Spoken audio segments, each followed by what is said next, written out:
આ ન્યૂઝના પ્રાયોજક છે CSC બાલ વિદ્યાલયા। વલસાડ સિટી પોલીસે કાનપુર શહેર નોબસ્તા પોલીસ સ્ટેશનના 307ના ગુનામાં છેલ્લા 7 વર્ષથી નાસ્તા ફરતા અને વલસાડ ખાતે શિક્ષક બનીને રહેતા આરોપીને તિથલ રોડ ખાતેથી ઝડપી પાડ્યો। તારીખ 3 માર્ચ રવિવારના રોજ 3 કલાકે મળતી માહિતી મુજબ વલસાડ જિલ્લામાં નાસ્તા ફરતા આરોપીને પકડવાની ડ્રાઈવ અનુસંધાને વલસાડ જિલ્લા પોલીસ અધિક્ષક શ્રી ડોક્ટર કરણરાજ વાઘેલા સાહેબનાઓ, નાયબ પોલીસ અધિક્ષક શ્રી BN દવે સાહેબ વલસાડ વિભાગ તેમજ વલસાડ સિટી પોલીસ ઇન્સ્પેક્ટર દીદી પરમાર સાહેબની સૂચના હેઠળ વલસાડ સિટી પોલીસ સ્ટેશનના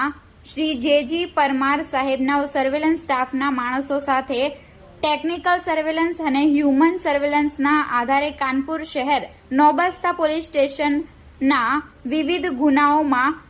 નાસ્તો ફરતો આરોપી આયુષ અભય મિત્તલ, ઉંમર વર્ષ 35, ધંધો શિક્ષક, રહે હાલ Valsad 104 Prem Krupa apartment B wing Tithal road ને તેના રહેણાંક વિસ્તારથી ઝડપી લાવી છે।